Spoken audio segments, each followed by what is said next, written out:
With YouTube attacking alternative media, please consider supporting the channel via Patreon for just $1 per month. Link below. Hey, what's going on, everybody? My name is Matt Jarbo, and this is another sad story coming out of YouTube. Another YouTube situation that seems to be ever growing and ever present, and that are the amount of child-based channels that end in either the physical abuse of children or the sexual abuse of children. And this feels like it's definitely the latter. And I feel like it's happening more and more and more. YouTube is having trouble with this. Is a problem. This is a problem regardless how you want to look at it. But anyway, it says here that the co-founder of a prominent tween girl YouTube network has been arrested for molesting a minor. Yeah, this is terrible. The SevenAwesomeKids channel are still live. Okay. So it says Ian Rylett, a 55-year-old British co-founder of the mega popular YouTube empire SevenAwesomeKids, was arrested in Florida in August. All of the company's channels, however, are still up. SevenAwesomeKids, SevenSuperGirls, SevenPerfectAngels, SevenFabulousTeens, SevenCoolTweens, SevenFuntasticGirls, and SevenTwinklingTweens. It would appear that none of the channels have been posted have posted a new video in the month since his arrest. Together, the channels have more than 17 million subscribers and have amassed billions of views. Each features a rotating cast of more than 20 girls, all between the ages of 8 and 18 years old.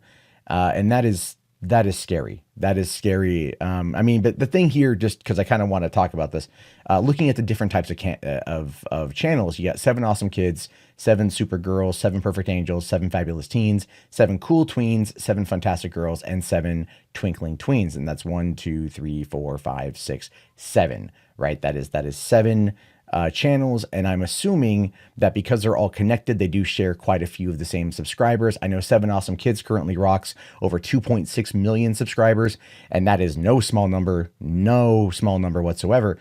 And you could figure those would then go over and carry over. So it's not so much that it has more than 17 million subscribers. I would argue that the number is much lower because those same people are spread across those channels. I feel like when you're discussing these issues, that is a metric that should be looked at, simply because I think people always tend to overlook that a lot of times people do subscribe to a lot of the same accounts. And so it's I could have one user that watches me, that watches Sargon of Akkad or Shoe on Head, Armored Skeptic, Chris Raygun, and then we would all, that person would then be one of those numbers for all of our accounts. They wouldn't be 5 individual people. So we have to, again, it's more of a numbers thing that I'm talking about there. But anyway, according to BuzzFeed, the arrest warrant was obtained by BuzzFeed News. Detectives were called to Rylett's Orange County hotel room on the morning of August 16th after he allegedly verbally abused the girl, demanding she undress in front of him against her will and practice wrapping her breasts down to make them appear smaller for the video shoot.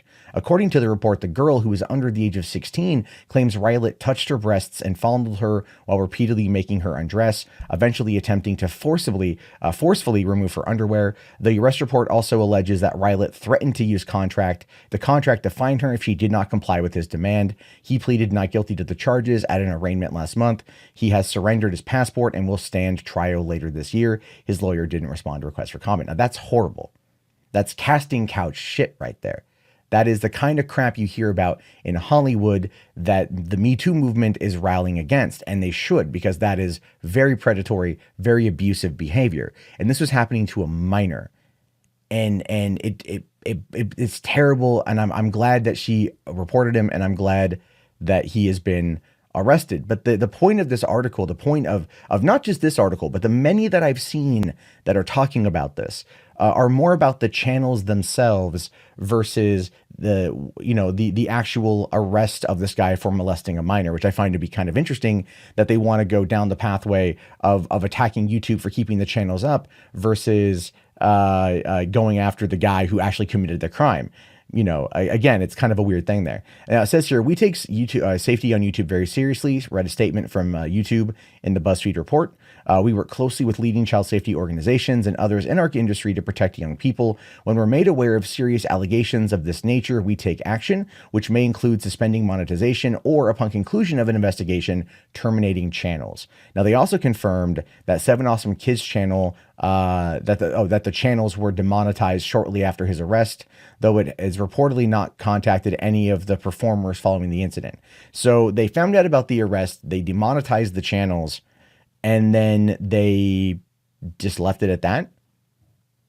Right? They just left it at that. That's the weird thing with YouTube. It's like, well, we're going to do this one thing and then we're going to leave it. But then again, at the same time,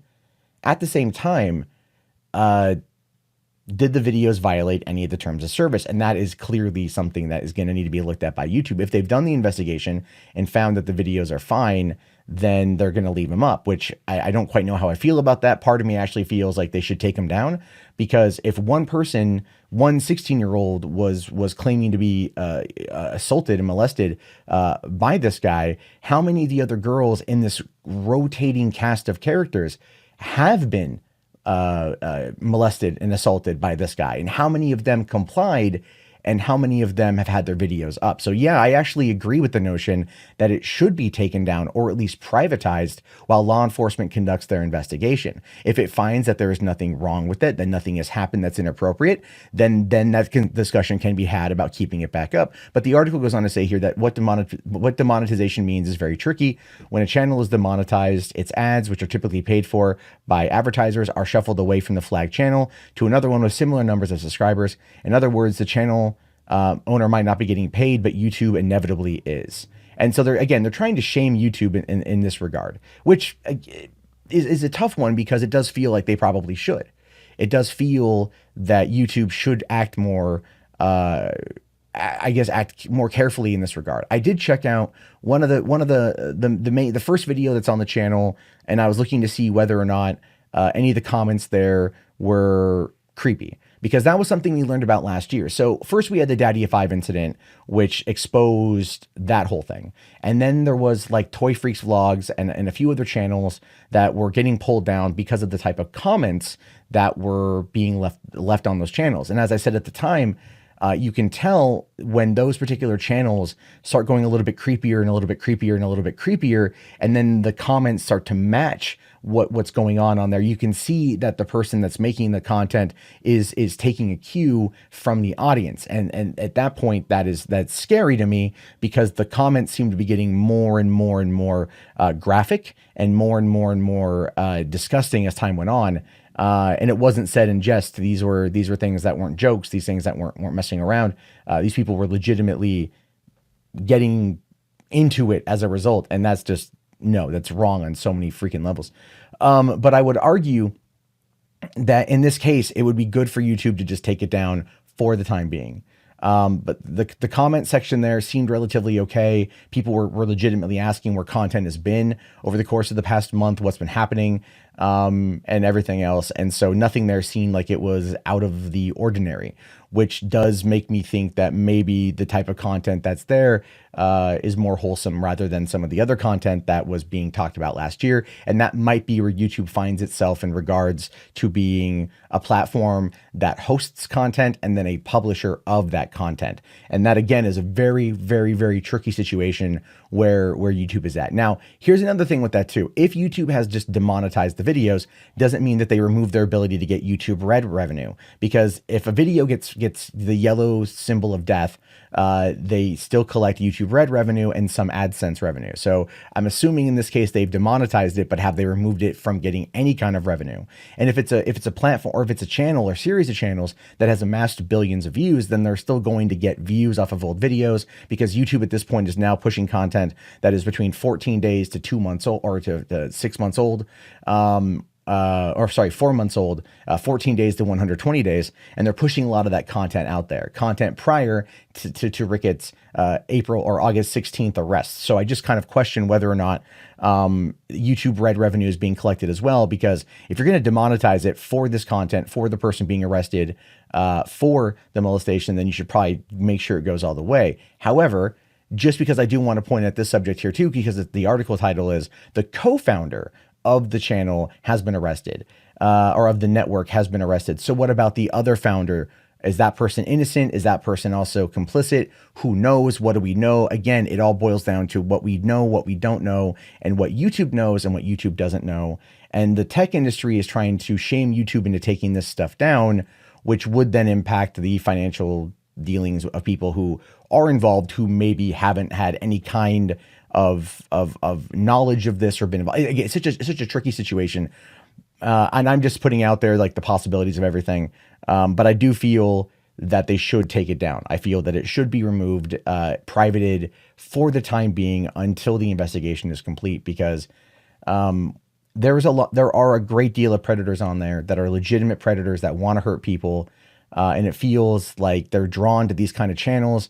And if Ian Rickett was arrested for this act of molestation, how much of the content has he put out there that is going to reflect that mindset, that is going to be catered to specific types of people? Does it go much larger than just his own sick interests and pleasures? And is he trying to, cultivate an audience of people that would get off on this kind of stuff, as we've seen before? It is a terrible thing to discuss. It's a terrible thing to happen on the platform. And I do want YouTube to react more than just taking away its ability to profit. That is one step, but maybe going as far as to privatize or at least remove for the time being the content until a proper investigation is been taken or been completed is the right course of action. But I put it to you guys. I put it to you. This is a horrible thing. There's no jokes to be made about this. There's nothing funny about any of this. It is tragic. It is terrible. It is wrong. And YouTube needs to do something more, I believe. But I want to know your guys' thoughts on this one. If you made it this far in the video, type YouTube into the chat. That way I know you guys made it. If you haven't already, please thumbs up the video, subscribe, and check back often for more content from me. My name is, of course, Matt Jarbo. I'll talk to you guys later. Have yourself a fantastic day. And well, I don't even know. How can you have a fantastic day after learning about this? I don't know. But just have a day. Be good. Be good to each other. That's all I want. See ya.